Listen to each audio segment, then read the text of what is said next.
Good Wednesday evening, and welcome to This and That, the podcast. I'm your host, Joe Gilloway, bringing you guests and topics we hope you'll find captivating, educational, and fun from the worlds of pop culture, arts and leisure, local government, and beyond.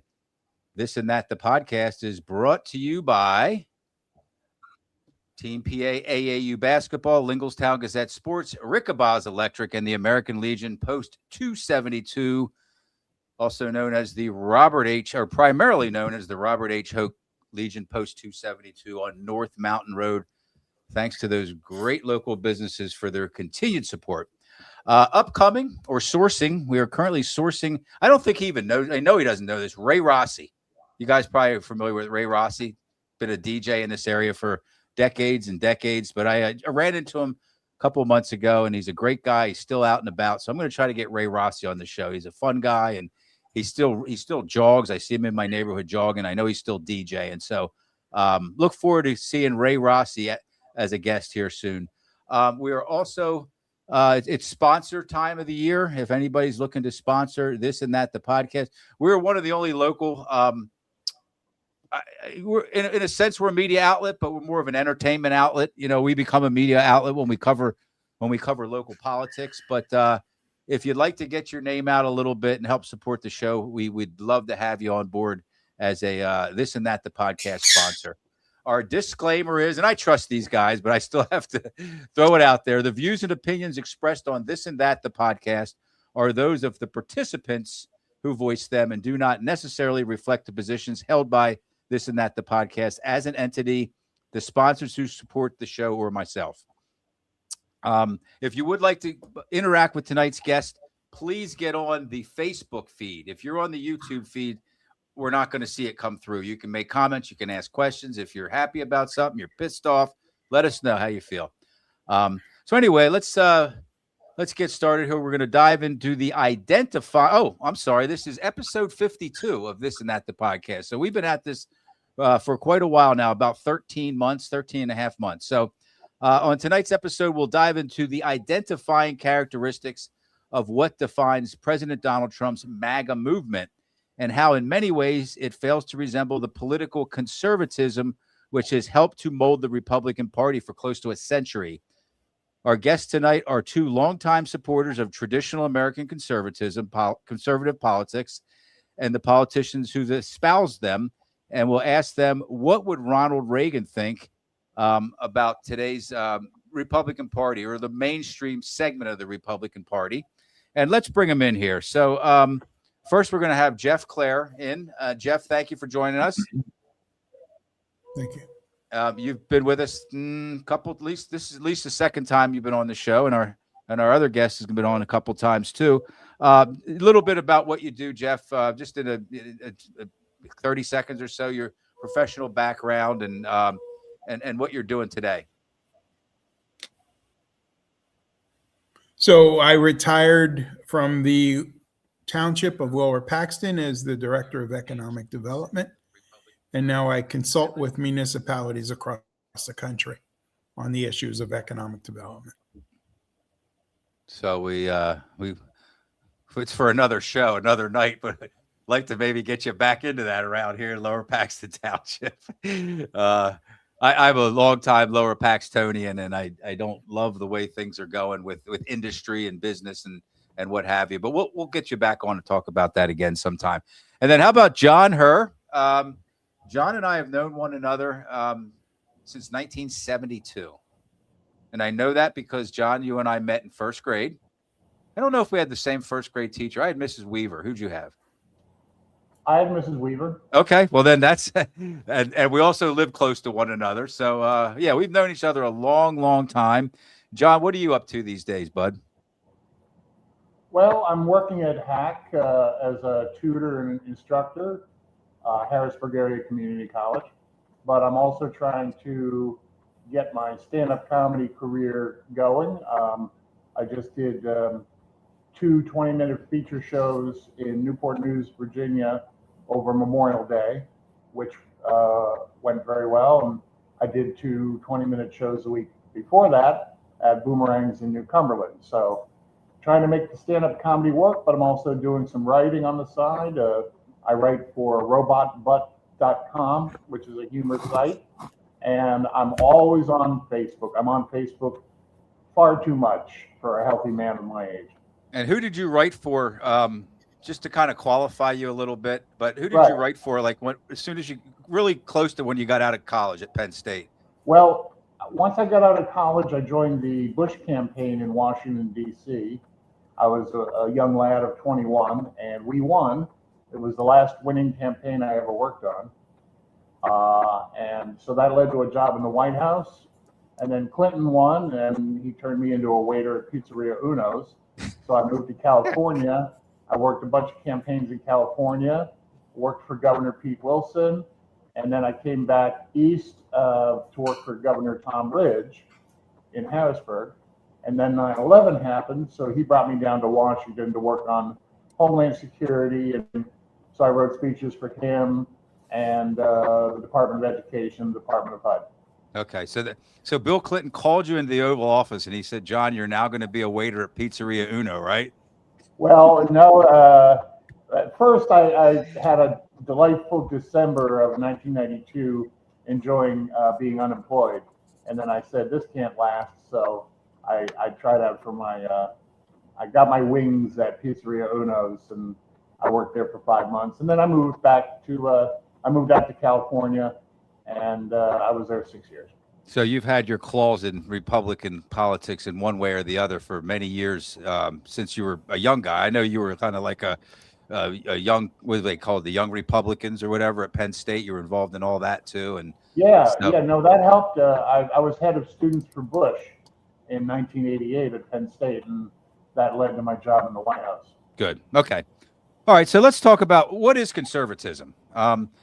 And we kind of huddled up for the viewers. We kind of huddled up before the show started. We're not here to bash anybody or, praise anybody. If it goes down that path, I'm not going to, put the brakes on. But our goal here is to talk about, what is traditional conservatism and what today's Republican Party, how it resembles that and how it doesn't resemble that. So this is from Merriam-Webster, a political philosophy. Conservatism is a political philosophy based on tradition and social stability, stressing the importance of established hierarchies and preferring gradual development over abrupt change. The conservatism's philosophies are rooted in restraint, respect for institutions, limited government, free economic markets, and a respect for the judicial system. Do either of you agree or disagree with what I just read? Does that sound pretty much what conservatism's all about? Jeff, why don't you start? I don't consider myself either a liberal or a conservative. I'm a human being, and I want what's best for my family, and I want what's best for my community. It's really that simple. Understood. I work John, for Bill. I was on.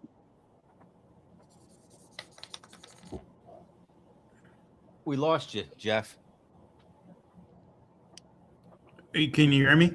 I can hear you now. You said you worked for who? For Bill Clinton for 4 years. Okay. And so,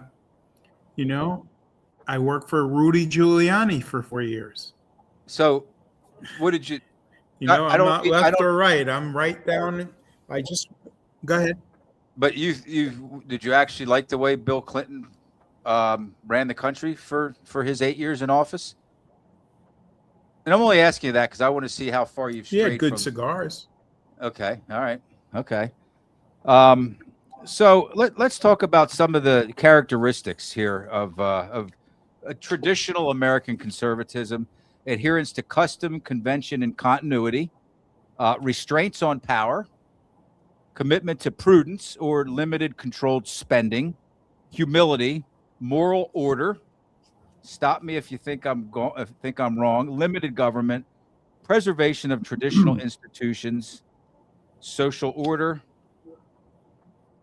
religious conviction, family values, individual personal freedoms, law and order, free market economic system, authoritative rule, protection of human dignity, peace through strength, or national security a high priority. And the protection of human dignity. I got this from. I did a lot of preparation for this show.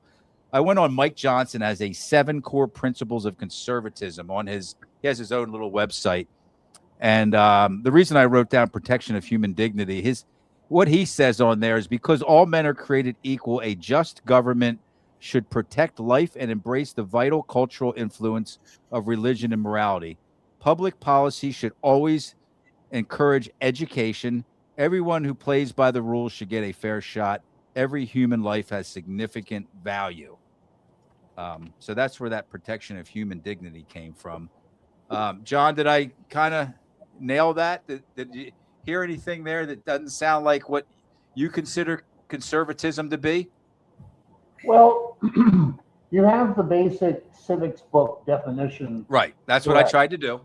But there have been a few epochal events in American politics in the last 100 years that have shifted that to something a little bit different and more powerful. The first is you had the kind of Robert Taft wing that came about during the Eisenhower administration that was separate. The Eisenhower was seen as the establishment conservative.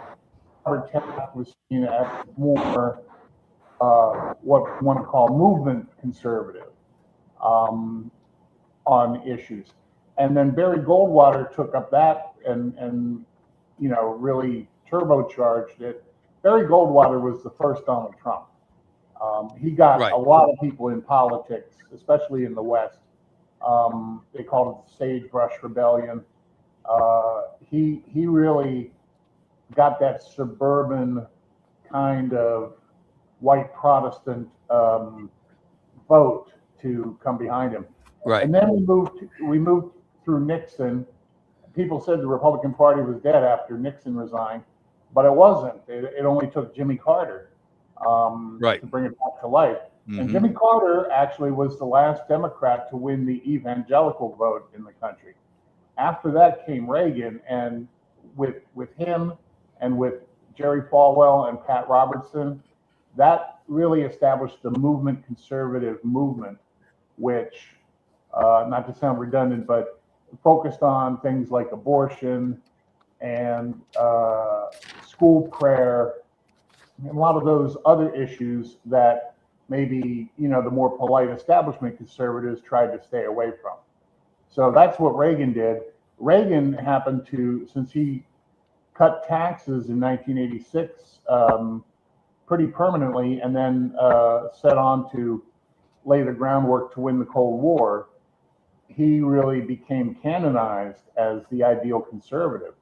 Well, Donald Trump comes along after a couple of Bush terms, and he says, no, we need to have, he's more of a Ross Perot type of a person. He wants tariffs. He does not want what they call free trade. He wants to make deals. He doesn't want to have an orderly kind of NATO-led foreign policy.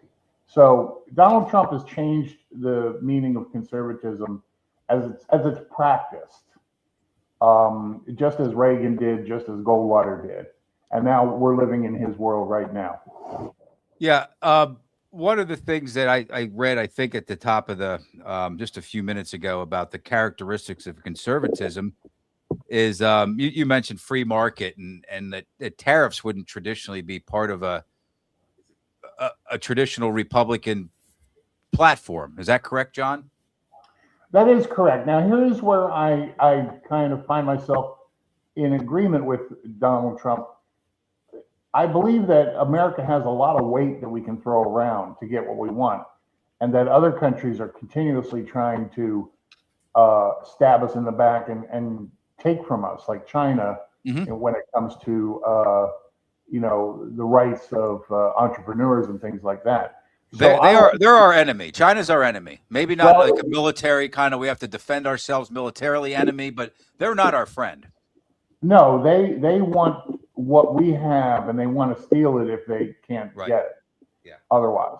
So I appreciate America First for throwing our weight around, making NATO pay more, being tougher on Venezuela and Iran and Iraq, that sort of thing. But I do have to part ways with, the emphasis on tariffs, especially when it's haphazardly promulgated like Donald Trump has done. I mean, he puts a tariff in, takes it out, puts it in, he takes it out, you do the and turn yourself around, He gets pissed off one day and he says, now you're back up to 20%. You were just down at 10%. I don't see what good that's doing in real time. Does Jeff, how do you feel about the tariffs? I mean, can we all agree that they're actually taxes on the American people? I mean, that's what the companies that are getting taxed are telling us, that, hey, sorry, Mr. and Mrs. America, or Mr. and Mrs. Smith on Main Street America, but you're going to pay for this. Does tariffs, Jeff, kind of fall in line with what you're used to seeing out of like Republican politicians?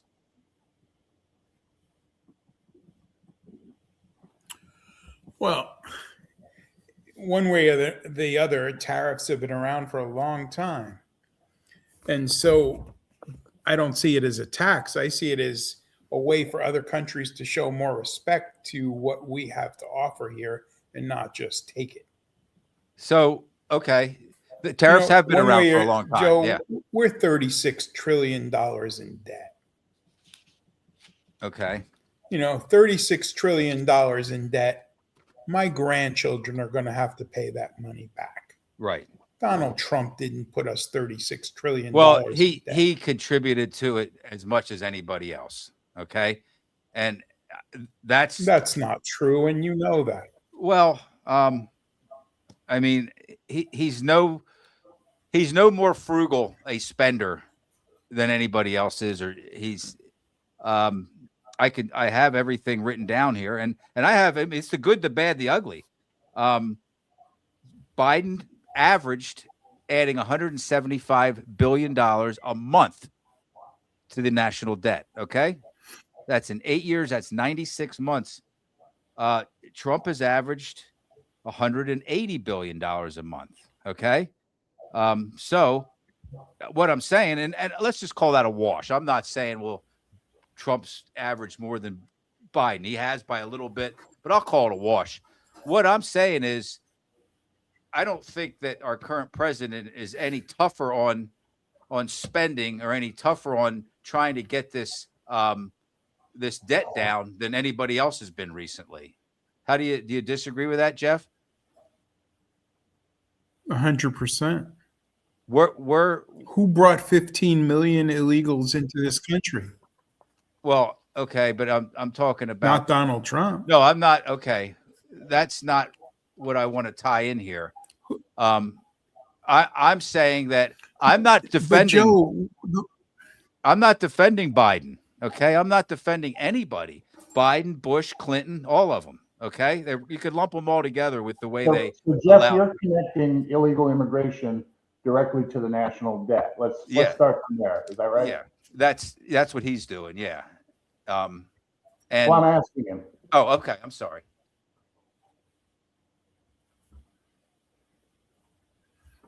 Just look at around the country and all the money that's being spent to house, to give credit cards for health care.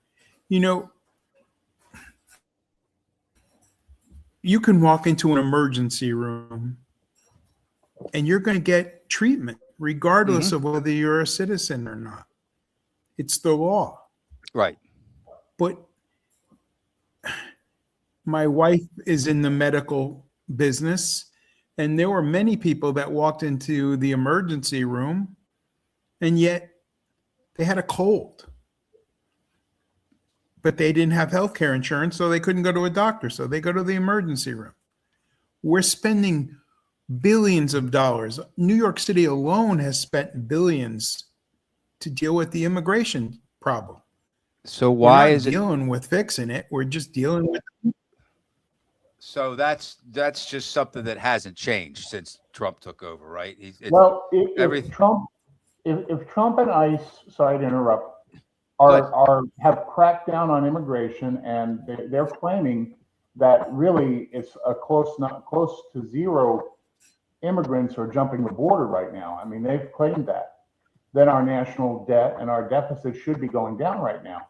It isn't, because Congress keeps passing these bloated omnibus budget bills that really are just a repeat, a Xerox of the year before and the year before that, with inflation built in.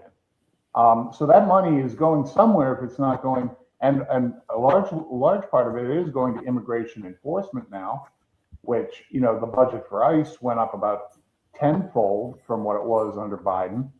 And that's fine if that's your priority. But a lot of Republicans like to say, well, we give foreign aid to Uganda for sex change operations, and that's why the national debt is so big. No, that's not why the national debt is so big. Right. It's so big because Congress is lazy and they want to stay in office, and they don't want to offend any of their constituents who rely on their money. And here's the larger picture. Republicans don't really care about deficits anymore, because we've gone 40 years talking about deficits, and they've grown bigger and bigger. And there was only one time under Clinton and Newt Gingrich when we had a balanced budget. All the other years we didn't. And the economy has gone through the roof, and the stock market has gone through the roof. And we've had an internet bubble and a housing bubble, but they weren't caused by the national debt. So all of the deficit hawks in the Republican Party, they've flown the coop. They're gone. Right. That's So, the point I was trying to not make. even Trump cares about deficits anymore. I don't think Trump cares about deficits anymore. Yeah, and that's not defending Biden or any other Democrat there either. I think they've just all kind of fell in line, every one of them, no matter if it's a D or an R, with the type of spending that you just explained, John. And we're not going to balance the budget by ending USAID so they don't have Uganda sex change operations. Right. That's just that's a talking point. What about? I'll go back to you, Jeff. And we haven't heard this term, and we haven't seen any of it. And was Doge real? What did that do? What did Doge do to try to combat all the spending that occurred over the last, I don't know, however many years, decades? Was there actually? Did we see it pay off at all? Doge, Jeff. Yes. So did I believe that Doge did what they said it was going to do? I don't. But it was basically a PR experience, because look at the fraud that we're discovering across the country. Tens of billions of dollars. It's just ridiculous. We've got to put people in jail. This is just going on and on and on. So do I think there's tons of fraud in this country? Absolutely, I do. Do I think there's tons of wasteful spending? I do. By both Is parties, it Republican or yes. Democrat? Well, it's anybody who can get away with it. So basically, there's Republicans that are frauds and there are Democrats that are frauds. So Doge is designed to go after, let's just say, whatever the last 3 or 4 or 10 presidents put into place, as well as what Trump's doing too, right? Is it designed to go after Trump's government too? Well, it's to show where the holes are. Okay. How about you, John? J.D. Vance was given a portfolio of kind of fraud buster for, since Trump and Elon Musk kind of were on the outs. And he's given a couple of speeches where he's talked about Medicaid fraud and how, the state of Ohio, for instance, found X number of Medicaid fraud cases, but the state of New York found like 1/20th of that number. So what Vance is trying to do is to say, look, you're not going to get Medicaid support from the federal government if you don't give us Medicaid fraud numbers. And they're saying, how can Ohio be much tougher on Medicaid fraud than New York? There's something not right here in China or in the state of Denmark. So he's saying, we've got to get tougher on cracking down on the fraud. Now, there's talk about fraud, but then there's actual prosecutions for fraud. And there are plenty of people in Congress who've committed lots of Medicare and Medicaid fraud, and they're heads of committees right now.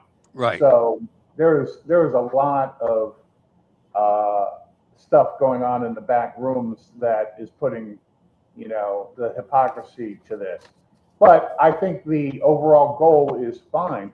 You got to say, look, this state over here, you've got the same kind of people as this state over here, and yet you're giving me a number of Medicaid fraud cases that is 1/100th of the number of this other state. Something's not right, and we've got to punish you somehow until you get it right.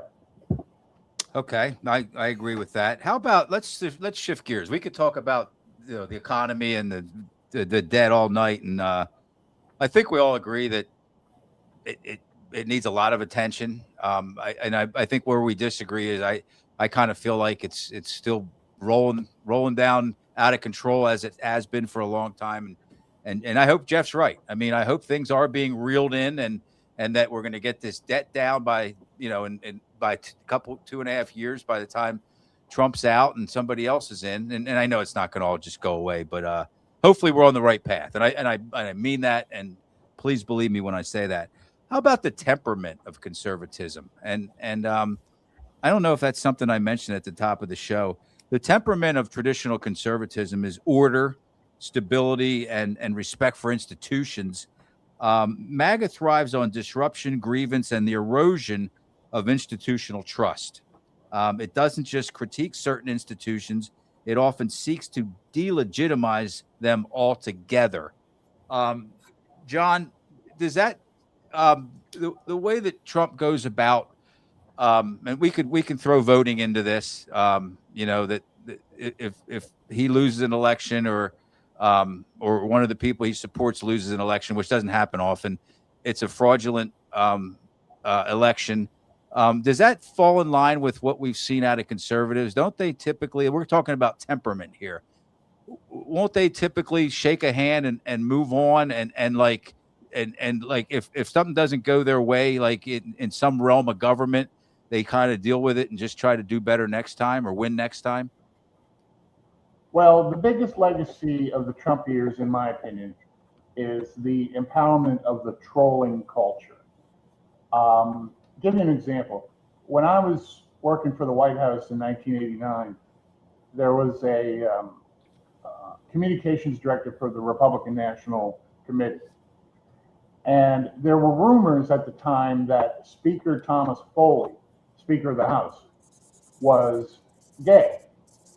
So the communications director of the RNC wrote a little press release called Speaker Thomas Foley Out of the Liberal Closet, alluding to the rumors that he was gay.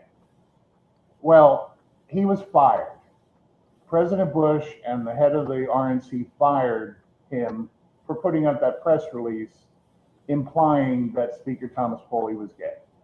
Now you have people under the White House putting out Michelle and Barack Obama as monkeys, and they're not fired, they're promoted. Yeah. You have people hired by, for instance, J.D. Vance, who have promulgated eugenics online. You have the speechwriter for Tucker Carlson, who's MAGA adjacent, was one of the biggest racists on the web until he was found out. The attitudes of the trolls, which have, been given the green light by Donald Trump and his 50 Truth Social posts every night, and his calling every black woman he knows low IQ, and on and on and on. That's really, I think, one of the dangerous things. I believe strongly in civil rights. I am very much opposed to white supremacy, white nationalism. David Duke almost became governor in 1991 until the Republicans stopped it. Nowadays, the David Dukes of the world love MAGA, and that is a problem. Right. So yeah, Jeff, you kind of took some words out of my mouth there, John. I was going to bring that up. Um, they're in broad daylight now with some of and they're working in the White House, and Christian nationalists, white supremacists.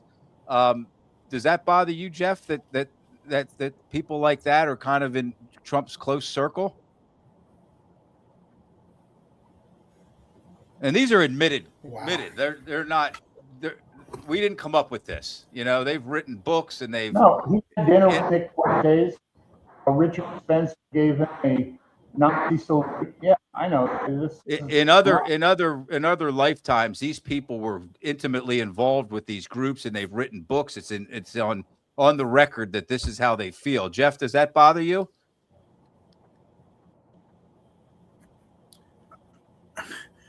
What white supremacist works for Trump? Oh, I got some names. Marco Eles, for one.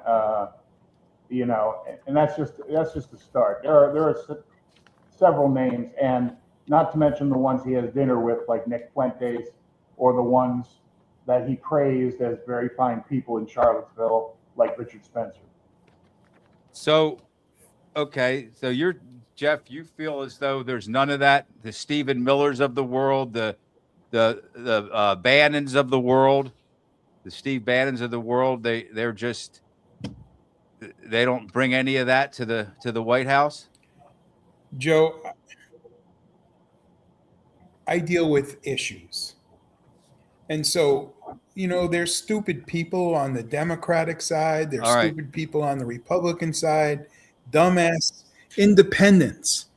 But now we're looking at socialists taking over many of these elected positions. What we want to try to avoid here is making those comparisons, and I am all for bringing on people, on Democrats, on another show. Jeff makes a good point. The elections the other day in New York, the people that won are unbelievable. They're calling for no police, no borders, right? No, but they aren't in my party, right? The guy that said Haitians are eating our dogs and cats, that is in my party. The guy that said we want to ban every single Islamic immigrant, that's in my party. And I'm trying to get that attitude out of my party. Do you agree with that, Jeff? On behavior, not identity. Donald Trump is just identity politics in reverse. Right.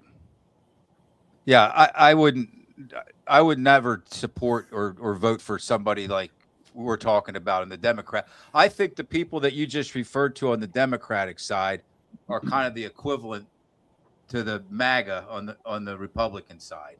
I think they're both kind of drastic and far away from the center of their own parties. What do you think, Jeff?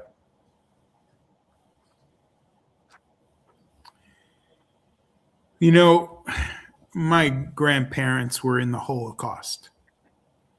And when I see a guy like running for senator in Maine and people are actually voting for that person, this isn't a Democrat, this isn't a conservative issue. It's a mindset. We can't allow this country to become communist. We can't allow it to be socialist. I love capitalism.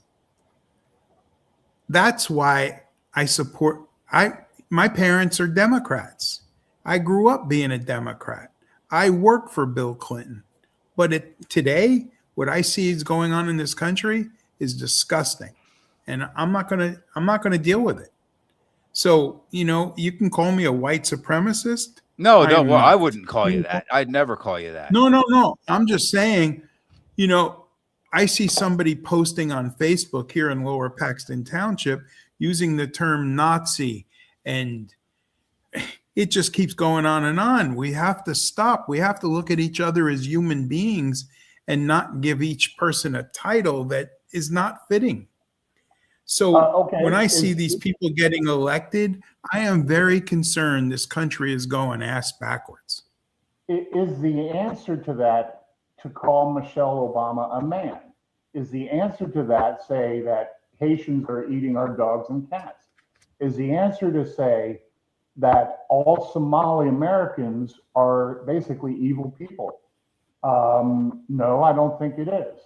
Again, the identity politics is strong on the Trump side as well as the left. And what is going to end up happening, I'm afraid, is that all of the moderates are going to be crowded out. And eventually you're going to have an election between AOC and another MAGA voice. And as we know in this country, it's a two-party system. It's a binary system. And an AOC might actually win because Trump has taught us that extremes are okay. I want to get away from that as fast as possible. I don't mind having a John Thune or a Mitch McConnell as my leader and cooling the temperatures down and saying, if you're an Islamic American and you live next door, I'm not trying to deport you or denaturalize you. I'm trying to live with you if you're not breaking the law. That is not what we're getting from this administration. Would you, Jeff, prefer to see a traditional conservative Republican become the leader of the Republican Party again? Would you rather have somebody like that to vote for? Or do you think like MAGA is the solution and you want that to continue into the future?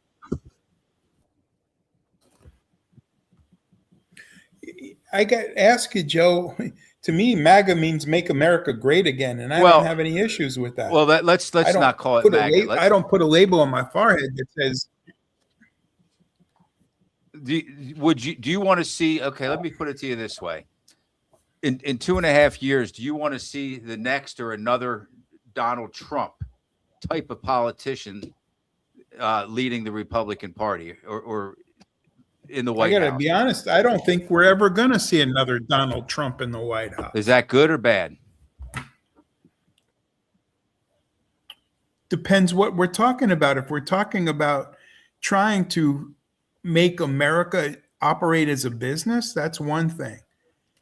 But, you know, at the end of the day, we're all human beings. And I don't care if you live next door to me and you're from Mexico or Venezuela or wherever. I care that you're a good person. That's all it's about. And what we're seeing is there's a lot of bad out there, both on Republican and Democratic side. Go ahead, John. You know, let me ask you a simple question, Joe. We have an opening for a supervisor here in Lower Paxton Township. Are they going to select the right Republican, or are they just going to put in another Democrat? I would think they would just put another Democrat in. I mean, that's kind of what politics. Right. So we'll just continue. I think that's kind of status quo politics in Lower Paxton Township. We went through 3 or 4 changes on the Republican side, and they continue to put more Republicans in, some of whom I voted for, by the way. Okay, I vote for Republicans. So I kind of think that sends out the message that if you're in charge of this board, if you have a majority of the board and you lose a board member, a supervisor, you replace him or her with somebody from the same party. I think that's just the way it's been. So the answer is I do think that it will be another Democrat. Here's what I think. Right, Jeff. but that's not where I was going. Where I was going is, are we looking for somebody with good municipal government experience, or are we looking just for a person to sit in a seat that has a label on themselves? That I don't know. And that's where I'm coming from. Yeah. I got to say, again, we know what's going to happen. John? I got to say, Joe. Go ahead. Go ahead, John. Go ahead, finish up. I'm sorry. Were we done talking about the I'm board sorry, supervisor? I couldn't hear you. Go ahead, John. Well, yeah. No, what I'm just trying to say, Joe. No, go ahead. I'm sorry. That's all right. You're on a delay, Jeff. You're on a delay. It's like a long delay. So when we're ahead of you, I believe. But go ahead, John. I got to say, half jokingly, I've got to part ways with my friend Jeff here. I love labels. I can't tell what the can of soup is that I'm getting without a label. These people that go on the bipartisan satellite talk radio and have the no labels shows and the I'm in the middle guys, they annoy me. Tell me where you stand. It's not going to be kumbaya. If anything that we've learned in the last 12 years, this society loves labels and never in a greater sense than right now. We want to know if you're MAGA or traditional or Democrat or socialist. Right. I'm glad that the socialists are running on the socialist label so we can tell who they are and maybe do something to get them off the ballot or get them defeated, you know? And as for taking seats in the lower Paxton council rooms, you know, the Republicans had some big losses in recent years, and now it's the Democrats' turn. It's all about whose Jerry is being mandered when you get gerrymandered. You know, gerrymandering isn't a sign of tyranny; it's a sign that you ain't getting the vote out for your side, and that's just the way of the world. Yeah, John, you'd be a great supervisor, by the way. You would. You would be an absolute. And I'm with my friend Bill Bostic, Jeff Clare. I would prefer for there not to be any labels as far as the township, the municipalities go. Why do we have to know that Jim Smith's a Democrat or Mary Jones is a Republican when it comes to running a township? I don't think we need to, because what are we doing? We're doing first responders. We're doing roads, stormwater drainage, right? We're doing things that, why should you have to be like staunch one way or the other to be good at that or to represent the taxpayers in those areas? You shouldn't, right?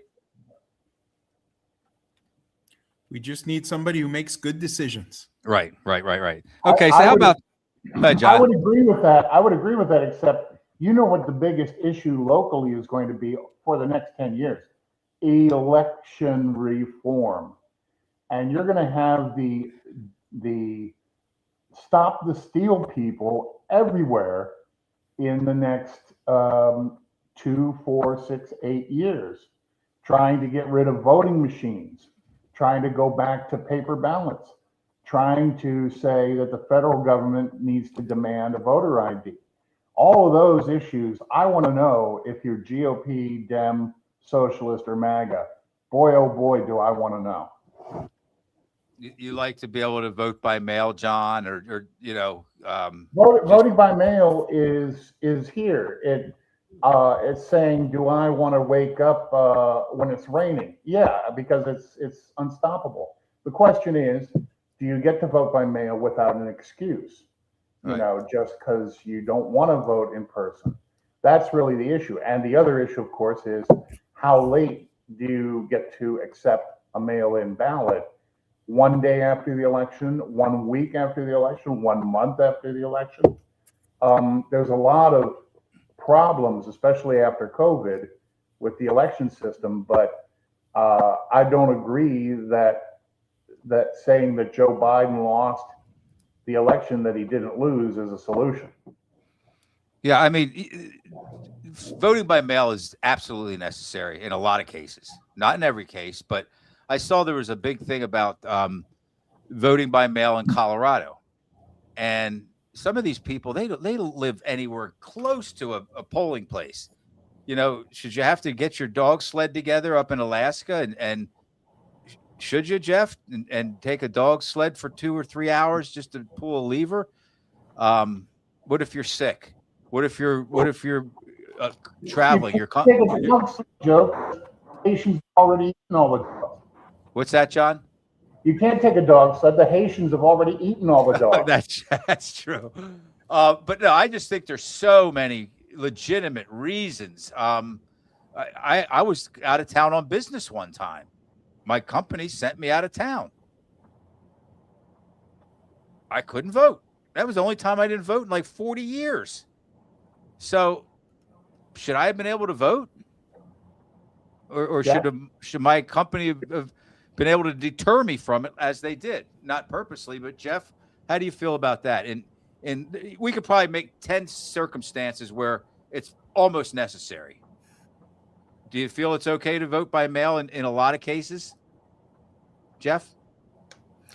Well, you know, for years I represented people with disabilities across the country. Mm-hmm.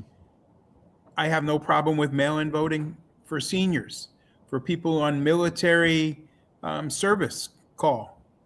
But you look in, I think Los Angeles just passed a regulation that citizens can vote in local elections.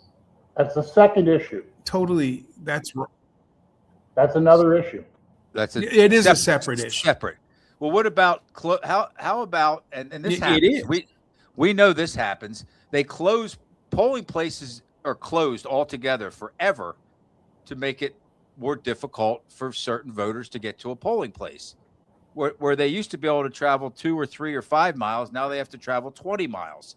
Should anybody have to travel 20 miles to vote? Shouldn't there be a polling place close to most, where they live?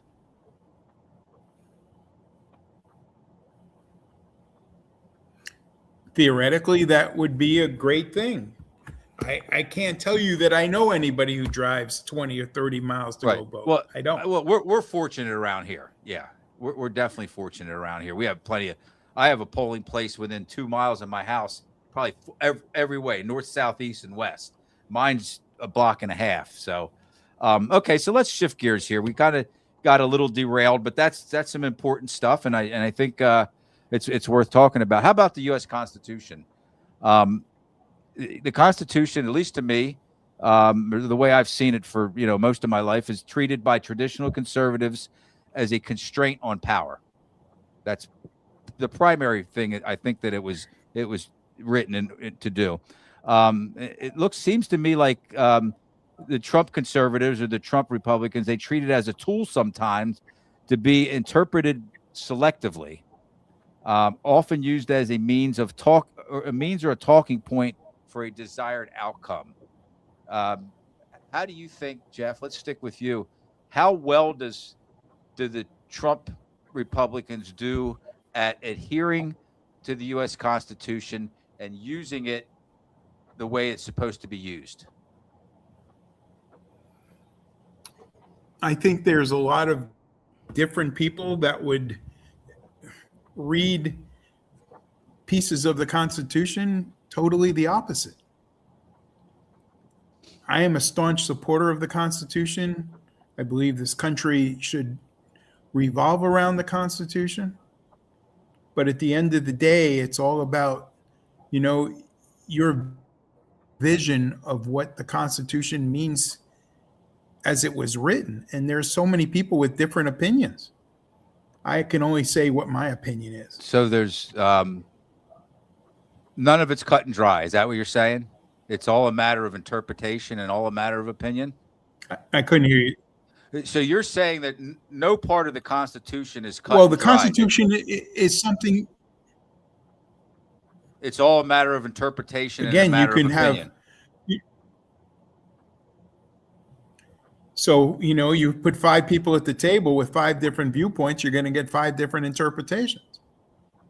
John, how do you feel about If you ask Stephen Miller one thing, you're going to get a different answer if you're going to ask somebody that's, very left-wing liberal. Well, what would somebody who's neither of those, what would somebody who's apolitical and a constitutional scholar, that would be the person that I would kind of trust with stuff like this. How would they think or feel, John, about the way that this brand of republicanism treats the Constitution? Well, the good thing about the Constitution is, unlike a lot of founding documents across the world, it doesn't say what the government, it doesn't basically say what the people can do. It says what the government can do, and everything else is off limits to the government. Everything else belongs to the people. So it's a document of negative rights, as they call it. Abraham Lincoln, though, he said there's not a single political idea he's ever had that doesn't emanate from the Declaration of Independence. We're almost at the 250th birthday of the Declaration of Independence, which said that all men are created equal because of the natural rights that are given by God. And that is what the Constitution is designed to protect. I had somebody, I had a troll on Facebook, I was making an argument about immigration or something, and said, no, all men are created equal isn't in the Constitution. I said, no, it isn't. It's in the Declaration, but it's what the Constitution is designed to protect. Now, currently, the big issues in the Constitution that are up for debate are about immigration, abortion, the same things that they've been always talking about. But the big, the overturning of Roe v. Wade was a huge event. But a lot of people, and I have to agree, say that Roe v. Wade was wrongly decided. And eventually it would fall of its own weight. Immigration, the Steve Bannons and the Donald Trumps of the world want to ban automatic citizenship for people born in the U.S. That would go against 80, 90, 100 years of tradition of how we looked at the Constitution. Will they succeed? Even with the Supreme Court, I don't think they will. But those are the big issues that we're talking about in terms of interpretation. I believe in the traditional interpretation of the Constitution. I believe in precedent unless something's been completely decided wrong. Citizens United, it says corporations are people and can donate to political causes. That's going to be here to stay. A liberal or a spacious interpretation of the Second Amendment, we're going to have that for a while. You got to be careful, though, when it comes to ideas that go against decades and centuries of interpretation, like banning citizenship based on birth. I think that is the Pandora's box we have to keep closed. Do you see, either of you want to jump in? Are we seeing people with certain skin color being allowed in this country versus other people with other skin colors? I mean, it seems to me like the Scandinavian countries have an easy in, and some of the European countries, and then I guess Haiti was the one that came up. Donald Trump said, why can't we have more Norwegian immigrants and refugees? Well, there's no war going on in Norway. Nobody wants to come to here. There's no reason to leave Norway either. They're beautiful countries, He has banned all refugees except for white South Africans. Right. That's one of the things I'm talking about when I talk about identity politics. You're going to have refugees from war-torn areas. A lot of those war-torn areas are in the third world and the developing world. You don't get to pick and choose among skin color unless you're Donald Trump. Jeff, how do you feel about that? Should there be no emphasis placed on bringing in a certain type of people?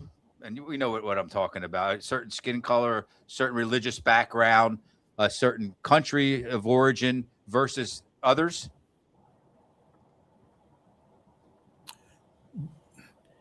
So again, my office was across the street from the World Trade Center on 9/11. I think everybody coming into this country has to be vetted. Right, certainly. That's all I care about. That's it, period. So if you can prove that you're going to be an upstanding citizen in this country, you have family here or a job you're coming to, by all means, I'll put you up in my spare bedroom. But I need to know that you don't have tuberculosis or some other disease. I need to know that you weren't in jail somewhere else for murder. I need to know that you're not on the terrorist watch list. And trust me, there's a lot of people in this country right now we have to be very concerned about. So you don't. And it's not about the color of their skin. For you, it's not, but it is that way with this administration, is what we're saying. And I'm glad to hear that you don't like that, because like John just kind of articulated it perfectly, better than I'm doing. And Well, I'm going to defend President Trump on something big. okay. I hate sanctuary city policies Hmm. that prevent ICE from talking to the FBI, prevent FBI from talking with local police.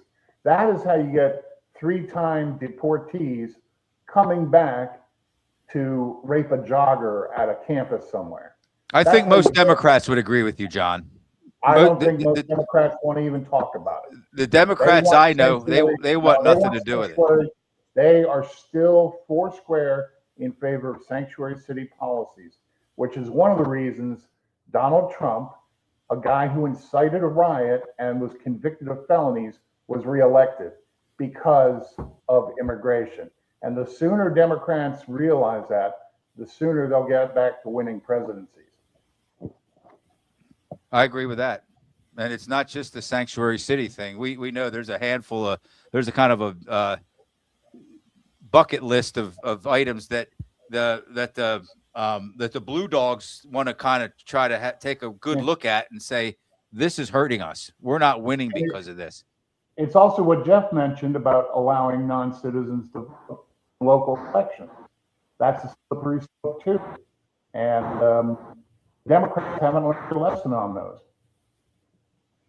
Okay, here. Let's shift gears. Have we lost the balance and oversight that the three branches of government were designed to create and maintain? John, let's start with you, and I'll let Jeff kind of have the last word on this topic. Well, you're asking this question the day that the U.S. Senate reversed itself on the War Powers Resolution vote after Donald Trump yelled at them. So is Congress allowing the executive branch to take away their power? You bet. And it shows that the executive is the one in charge. And under Donald Trump, even with a Republican Congress, there is going to be no pushback of any import. We'll see what happens this fall if the House goes Democratic. But, Trump, just by yelling at a couple of people, he made them reverse their own vote on Iran. Have we ever seen anything like this before, John? Oh, yeah. LBJ used to read the riot act to people and make them do what he wanted them to do. Change their minds? Yes. Do you like that, Jeff, that Trump's able to do that he kind of crossed the line when it comes to maybe exerting a little more power than he should and not letting the three branches kind of play themselves out the way they're supposed to and balance things?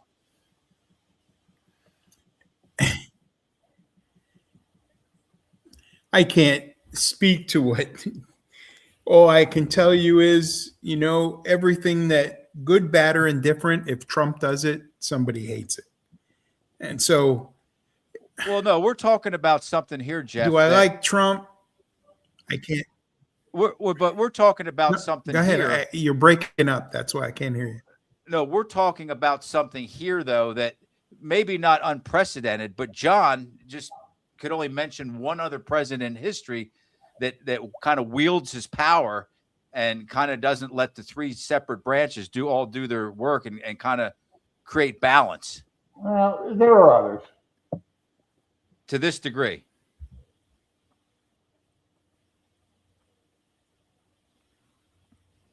Okay, so I guess that's just something that it just doesn't seem like it's to the good of the nation that can happen, that we're not able to watch these three branches kind of operate individually on their own power and not let outside influences dictate how they operate, how they function. Did I put that properly, John? It's funny that you mention it because I'm just recalling that Donald Trump was the first sitting president to sit in on a U.S. Supreme Court hearing on the birthright citizenship, I think it was. He actually sat in the chambers. Was he intimidating them? I don't know, but I'm sure he was. Yeah, just that by goes to being your there. point.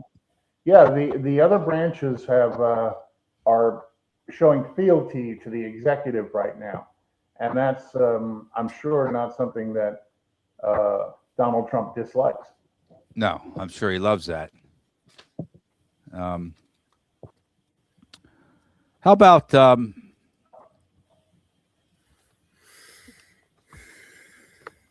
law and order part? Do we is this administration using the DOJ to target perceived enemies, or is that just something that's being made up? Jeff, do you see any of that?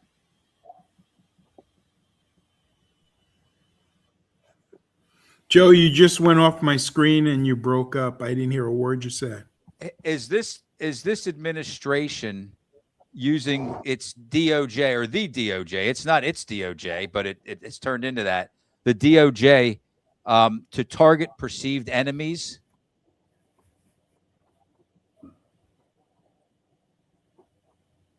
I think every president does it. Okay, so then the answer is yes. Okay. John, do you see that? Well, I mean, the courts just told President Trump that he couldn't deny security clearances to a law firm just because they happened to be on the wrong end of his Stop the Steal movement, which that's the first thing he did when he got back into office is he targeted every single political enemy and legal enemy, law firm, and said, well, you can't have security clearances anymore because you represented Dominion against my Stop the Steal movement. And the courts just said, you can't do that. It's a bill of attainder. And yeah, this president has turbocharged that like nobody else I've seen. right. Even Nixon didn't go that far. And Nixon did not give two craps about the power that he was able to wield in a lot of situations. How about the excessive pardons and like the desire to make reparations? Basically, that we're talking about law and order here, and I'm not going to argue that the traditional conservatives Republican Party isn't for the right kind of law and order, because they are. They back first responders, but do you guys agree with making monetary reparations to felons that rioted?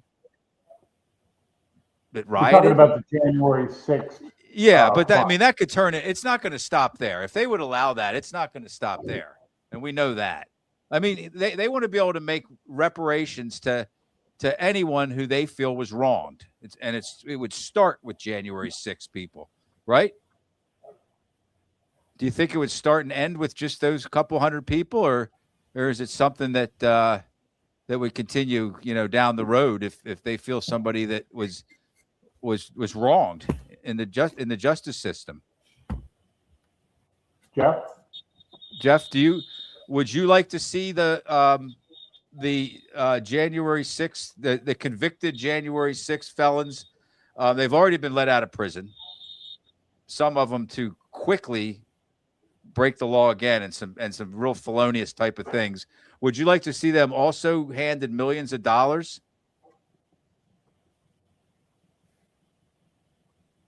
Or is that taking law and order too far? I'm trying to tie this into the law and order topic.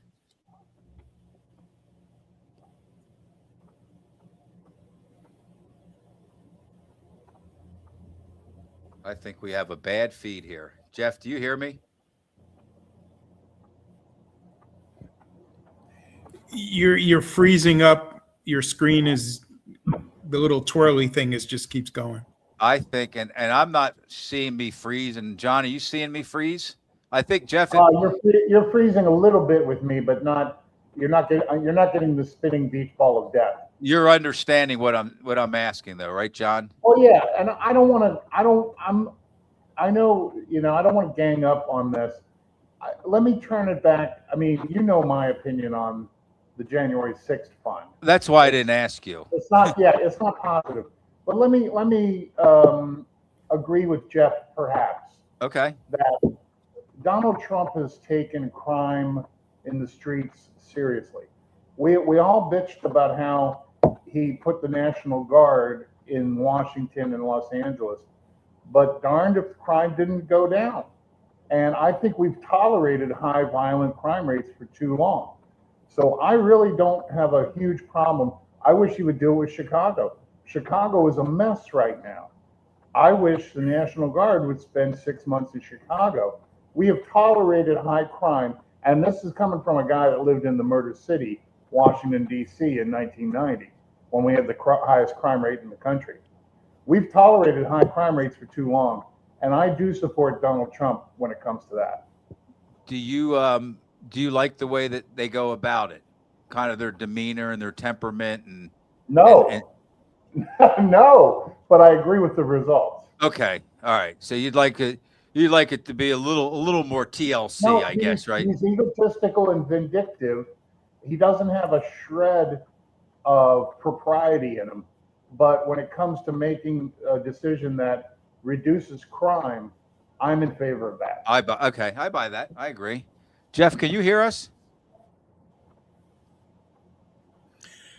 Bits and pieces. Okay. Well, you know what? We're So, go ahead, you know, Jeff. Law and order. I've lived in Washington, D.C.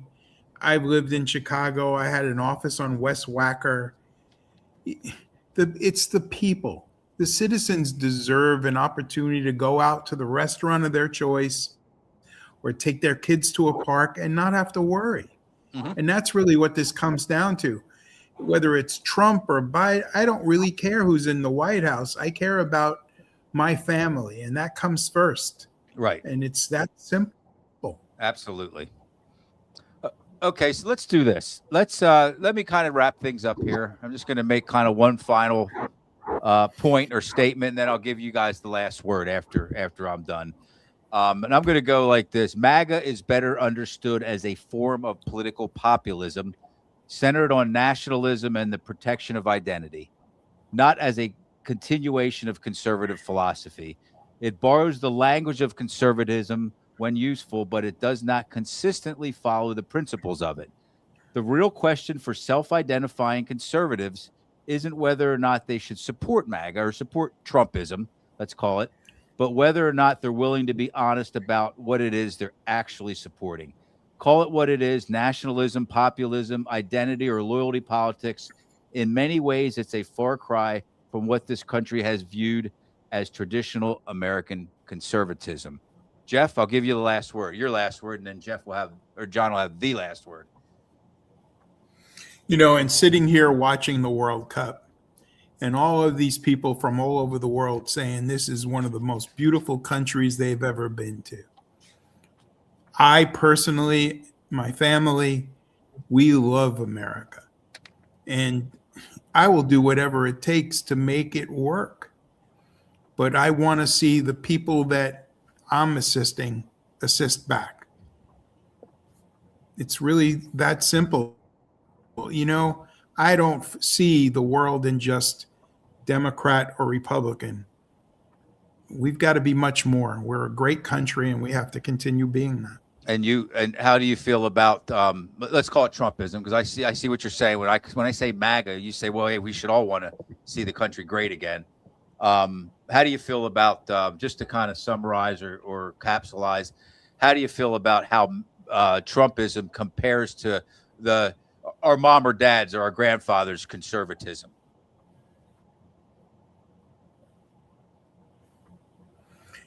We've come a long way from those days. So this is a whole new world. Trump is doing things in a whole different way. And, you know, there are policies and issues I concern myself with. And at the end of the day, that's all I care about. Trump, he'll be gone in 2.5 years, and then we're going to have to start this all over again. I don't want to have another negative conversation for 4 more years. So we just keep our fingers crossed that we're going to end up in the right place. And I will push everything I can to make the economy work in Lower Paxton Township. That's my concern at this moment. Thank you, Jeff. Jeff Clare, I appreciate your time again, as always. And how about you, John? What do you see? Kind of give us a capsulization here of how Trumpism ties into conservatism, where they might be similar, where they might be dissimilar. Well, I agree with Jeff insofar as we need to separate the policies from the man. The guy that's putting out a Truth Social post calling Obama a monkey or whatever, that's one thing. What are his policies at the end of the day? That's what's going to really last. Thank goodness. But number two, the issue, I think you set it up pretty good. There's a debate going on right now between creed and culture. The culture debate says that America is a part of Western civilization, and if we stray from Western civilization and Christianity, we will be in trouble. The creed debate says that we're a nation of ideas based on the Declaration, based on the Constitution, and that anybody can become an American, which requires assimilation. Now, I'm a Ronald Reagan Republican, but I'm also a William Penn Republican. William Penn came to Pennsylvania because he was being persecuted for his religious beliefs. I don't want to see people persecuted for their religious beliefs, whether they're Christians in Egypt or South Africa, or whether they're Islamic and go to a mosque in Minneapolis. And I worry that by saying we do not want any Islamic immigrants and things of that nature, we are straying from the William Penn ideals that I hold personally close to my heart. It's kind of one of the things that makes us great, or has made us great, right?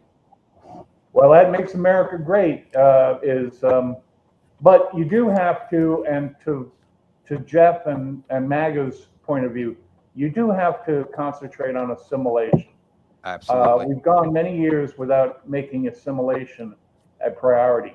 I do want people coming into this country that love America. How we separate that out, I don't know, but we don't do it by banning one race, one ethnicity, one religion from our welcoming embrace. John Herr, thank you very much. You want to? How about a plug for you, John? Where are you going to be doing your stand-up here in the upcoming, let's say, weeks? Well, I've got a couple of options, nothing concrete, but if you want to see what I do in terms of stand-up, check out my Instagram site, Hurricane Comedy. Now, that's spelled Herr. Hurricane. Right. ICANE, Hurricane Comedy on Instagram. Check me out on Facebook. You can friend me at John Herr on Facebook. And look for my pieces on robotbutt.com. It's just like it's spelled, or it sounds, robotbutt.com. It's a humor website. Thank you, John. Jeff, thank you very much. I really appreciate you guys contributing to tonight's show, and hopefully I'll have you both on again. Once again, let's thank let's thank these fine folks for supporting the show. And hopefully up next we'll have Mr. Ray Rossi, DJ Ray Rossi, in a couple weeks. Have a great evening, everyone.